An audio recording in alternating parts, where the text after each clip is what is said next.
Assalamualaikum warahmatullahi wabarakatuh.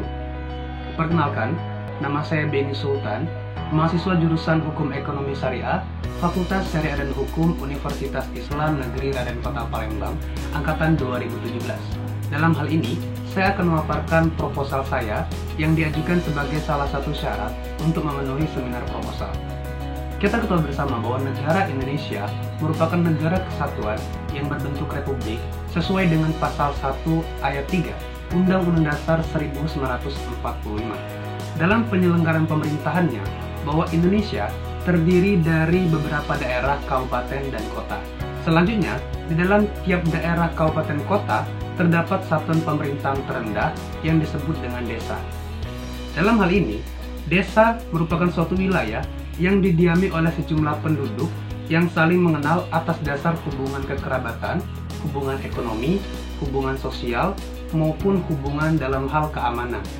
Dalam hal ini juga, salah satu sumber pendapatan desa yaitu dari alokasi dana desa atau biasa disingkat dengan ADD, yang merupakan anggaran keuangan yang diberikan oleh pemerintah kepada desa. Nah, yang mana sumbernya berasal dari bagi hasil pajak daerah serta dari dana perimbangan keuangan pusat dan daerah yang diterima oleh kabupaten. Nah, kemudian dalam hal ini juga bahwa yang diterima oleh pemerintah kabupaten kota itu untuk desa paling sedikit 10%. Keuangan desa merupakan semua hak dan kewajiban dalam rangka penyelenggaraan pemerintahan desa yang dapat dinilai dengan uang. Keuangan desa bersumber dari pendapatan asli desa, anggaran pendapatan dan belanja daerah atau biasa disingkat dengan APBD, atau juga dari anggaran pendapatan dan belanja negara atau biasa disingkat dengan APBN. Desa sebenarnya berhak atas dana yang disebut sebagai alokasi dana desa dari kabupaten maupun kota. Dan kemudian faktanya alokasi dana desa ini tidak berjalan karena tidak adanya sanksi yang mengikat, sehingga pembiayaan program di desa kemudian hadir melalui program-program pemerintah pusat melalui kementerian secara individu-individu. Dan salah satunya adalah Program Nasional Pemberdayaan Masyarakat atau biasa disingkat dengan PNPM. Nah, kekurangannya dalam program ini tidak sepenuhnya mengakomodasi kepentingan masyarakat dan kebutuhan desa. Terlebih lagi saat ini sedang terjadi wabah virus corona yang telah menggencarkan perekonomian dunia, bahkan perekonomian daerah. Dan kemudian dengan diumumkannya status karantina oleh Presiden Republik Indonesia, Presiden Joko Widodo, dalam hal ini dengan mewabahnya virus corona, maka secara tidak langsung berdampak secara menyeluruh dari segi ekonomi, khususnya bagi ekonomi atau masyarakat menengah ke bawah. Nah, penyebaran coronavirus disease atau COVID-19 ini yang dinyatakan oleh Organisasi Kesehatan Dunia atau biasa disebut dengan World Health Organization sebagai pandemi pada sebagian besar negara-negara di seluruh dunia, termasuk di negara Indonesia. Hal ini menunjukkan peningkatan drastis dari waktu ke waktu. Nah, sehingga saat ini hampir semua negara, bahkan Indonesia sendiri, sedang dilanda wabah virus corona yang merusak kesehatan tubuh, bahkan kesehatan perekonomian Indonesia. Dan wabah coronavirus disease ini telah menimbulkan dampak yang sangat besar bagi perekonomian Indonesia. Semua ini berawal dari virus yang merupakan organisme mikroskopik super kecil yang menyebar di berbagai penjuru dunia. Nah, persebaran virus corona yang bermula dari Cina atau dari Wuhan menjadi perhatian serius para ekonom, termasuk para ekonom yang ada di Indonesia.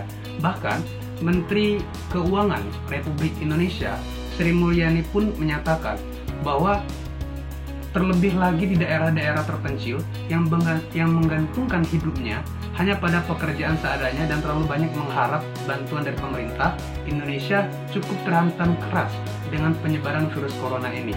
Menteri Keuangan Republik Indonesia. Implikasi pandemi coronavirus disease ini atau COVID-19 ini telah berdampak terhadap perlambatan pertumbuhan ekonomi nasional, sehingga pemerintah dalam hal ini mengambil kebijakan dalam penanganan wabah virus corona ini melalui peraturan pemerintah pengganti undang-undang. Peraturan pemerintah pengganti undang-undang merupakan peraturan yang ditetapkan oleh Presiden dalam keadaan genting dan memaksa. Sehingga dalam hal kegentingan tersebut, Presiden diberi kewenangan oleh Undang-Undang Dasar untuk menetapkan suatu peraturan pemerintah pengganti undang-undang dengan maksud agar keselamatan negara dapat dijamin oleh pemerintah dalam keadaan genting yang maksa. Nah, sehingga pemerintah dalam hal ini dapat bertindak lekas dan tepat hingga nantinya dapat mengakomodir dari permasalahan-permasalahan yang ada di Indonesia, termasuk dari penyebaran virus corona disease atau COVID-19 ini. Dengan diterbitkannya peraturan pemerintah pengganti undang-undang ini nomor 1 tahun 2020 terkhusus pada alokasi dana desa harus menjadi perhatian khusus demi kesejahteraan rakyat desa. Dan kemudian dalam perwujudan kesejahteraan ini, setiap daerah memiliki perbedaan potensi, kebutuhan daerah, dan sumber daya serta beban fungsi antar tingkat pemerintahan.